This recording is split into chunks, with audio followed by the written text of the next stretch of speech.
జై శ్రీమన్నారాయణ. జై శ్రీరామ్. అందరికీ నమస్కారం.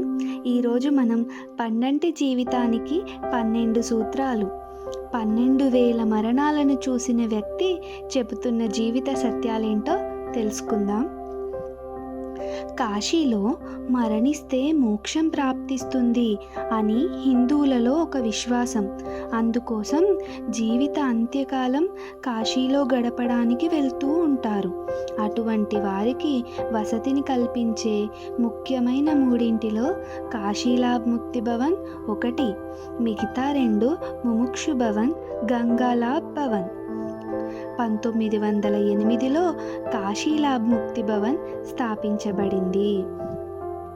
44 సంవత్సరాల పాటు కాశీలాబ్ ముక్తి భవన్ మేనేజర్గా పనిచేసిన భైరవనాథ్ శుక్లా ఆ భవనం ఎదుట ఎర్రని గోడల ముందు చెక్క కుర్చీలో కూర్చుని చెప్పిన విషయాలు ఇప్పుడు నేను మీ ముందుంచబోతున్నాను. 1. Resolve all conflicts before you go. అంటే అంత్యకాలానికి ముందే క్రోధాన్ని విడనాడు. శ్రీరామ్ సాగర్ అనే ఒక సంస్కృత పండితుడు 6 అన్నదమ్ముల్లో పెద్దవాడు. చిన్న తమ్ముడు అంటే ఇష్టం, కానీ కాలక్రమంలో ఇద్దరి మధ్య గొడవలు వచ్చి ఇంట్లో అడ్డుగా గోడ కట్టించే వరకు వెళ్ళింది. ఆయన తన అంత్యకాలంలో కాశీలాబ్ ముక్తి భవన్లో 3వ నంబర్ రూమ్ బుక్ చేసుకున్నారు. తాను ఇంకొక 16 రోజులలో చనిపోతాను అని ఆయనకు ముందే తెలుసు. 13 రోజులు గడిచిపోయాయి. 14వ రోజున ఆయన తన విడిపోయిన తమ్ముడికి కబురు పెట్టాడు. 40 ఏళ్ల క్రితం నా తమ్ముడితో గొడవపడిన విషయం నన్ను కలిచివేస్తుంది. నేను సుఖంగా మరణించలేను. నాలో ఉన్న క్రోధం పోవాలి అన్నాడు. అది విన్న తమ్ముడు 16వ రోజు నాటికి వచ్చాడు. తమ్ముణ్ణి చూడగానే అన్న కళ్ళల్లో నీళ్లు తిరిగాయి. తమ్ముడి చేయి తన చేతిలోకి తీసుకొని తమ్ముడి తల నిమురుతూ ఆ గోడ పడగొట్టేయి అన్నాడు. అన్నదమ్ములిద్దరూ బోరున విలపించారు. తమ్ముడి చేతిలో ప్రశాంతంగా ప్రాణాలు వదిలాడు అన్న. భైరవనాథ్ శుక్లా ఇలా అంటున్నారు: ఇటువంటి కథలు నేనెన్నో చూశాను. ఇక్కడికి వచ్చేవాళ్ళు బోలెడంత లగేజ్తో వస్తారు.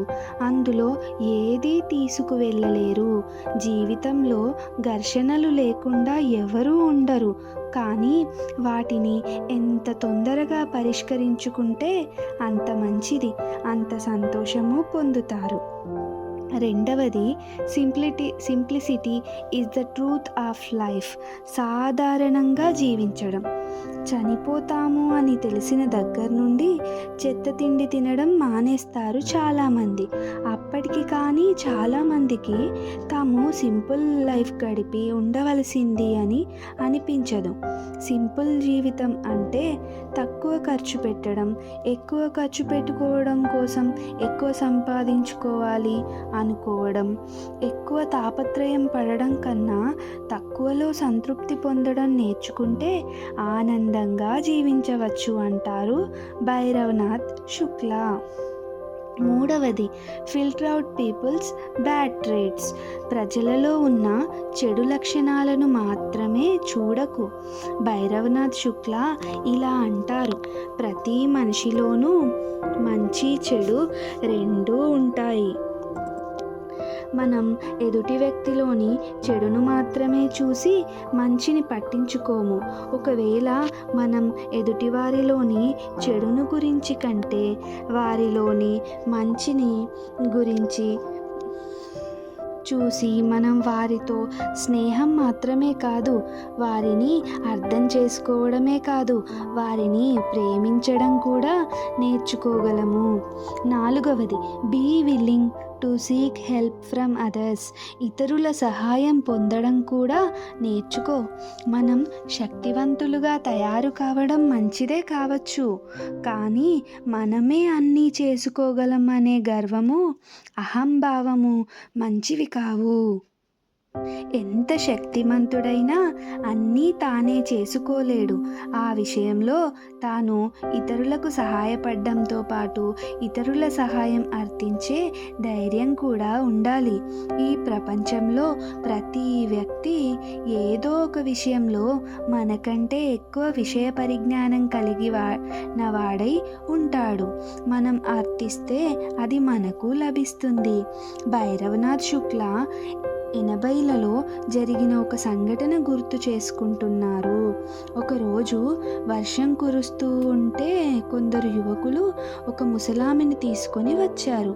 వాళ్ళు వచ్చి ఆమెను జాయిన్ చేయడానికి కావలసిన దరఖాస్తు నింపకుండా వెళ్ళిపోయారు. కొన్ని గంటలు గడిచాయి. పోలీసులు వచ్చారు. వాళ్ళ గురించి అడిగారు.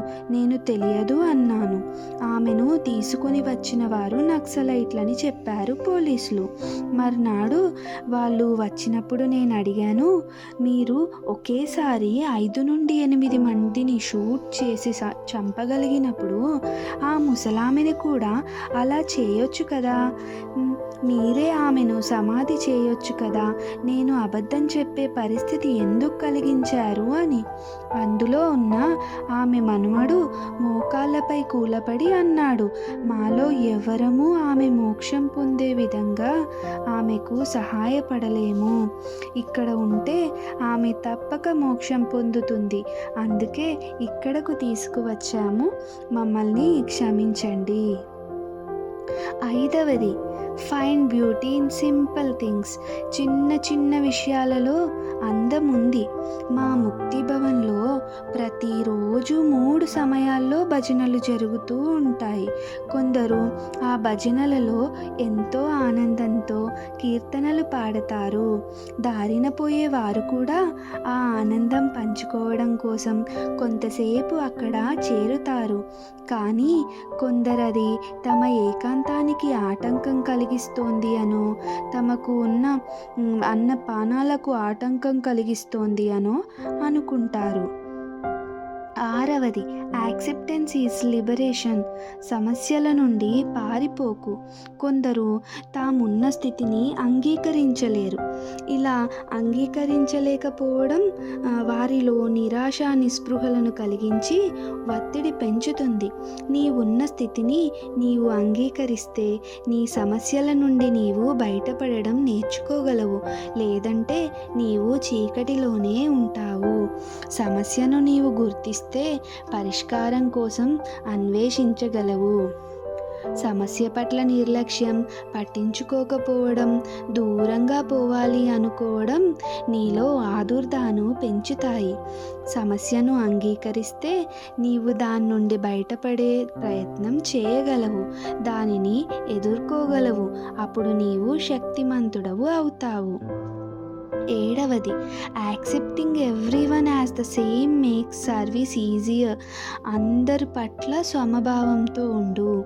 ముక్తి భవన్లో చేరిన ప్రతి ఒక్కరిని ఒకే విధంగా కాకుండా వారి కులము, మతము, డబ్బు, సాంఘిక ఆర్థిక స్థితిగతులను బట్టి నేను చూడడం మొదలు పెడితే వారికి నాకు కూడా శాంతి ఉండేది కాదు. ఎదుటి వ్యక్తులను సమభావంతో నీవు చూసిన నాడు నీకు ప్రశాంతత ఉంటుంది. నీ పని నీవు చక్కగా చేయగలుగుతావు. 8, when you find your purpose, do something about it. నీ లక్ష్యాన్ని నువ్వు గుర్తించు, సాధించే ప్రయత్నం చేయి. నీ జీవిత లక్ష్యం ఏమిటి అనేది గుర్తించడం చాలా గొప్ప విషయం.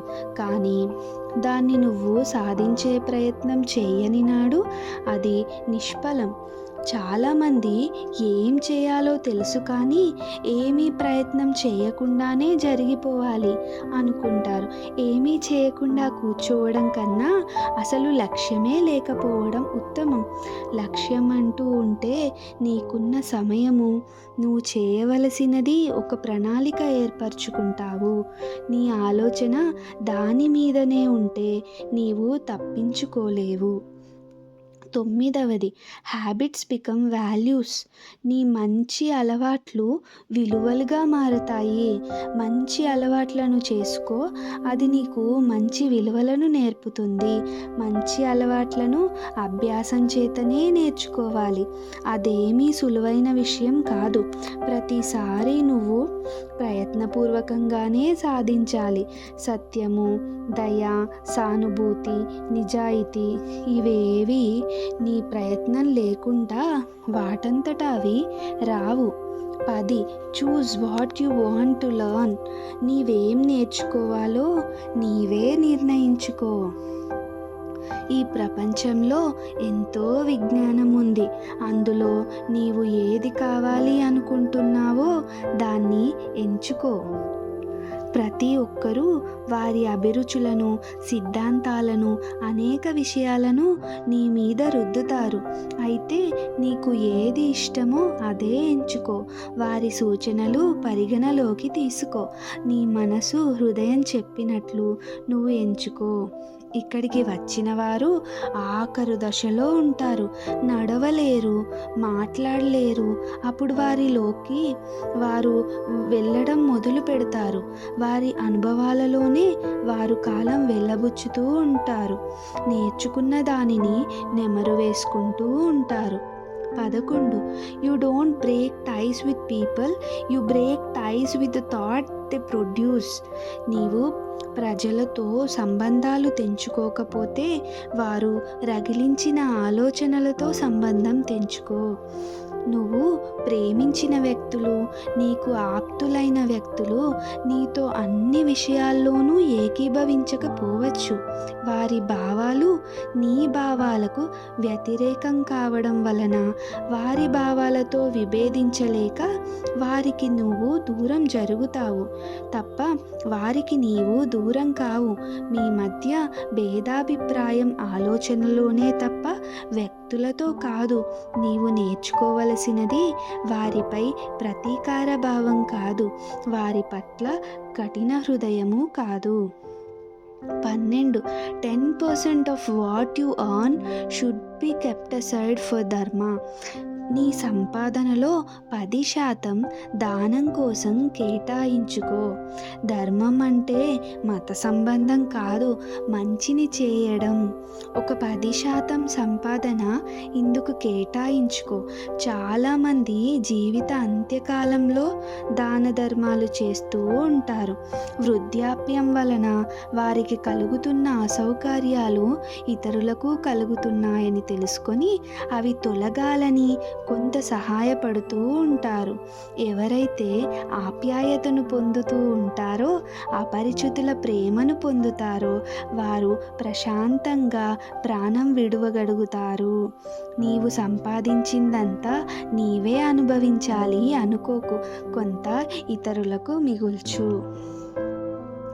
ఈ వీడియో గనక మీకు నచ్చినట్లయితే please like, share and subscribe. జై శ్రీరామ్.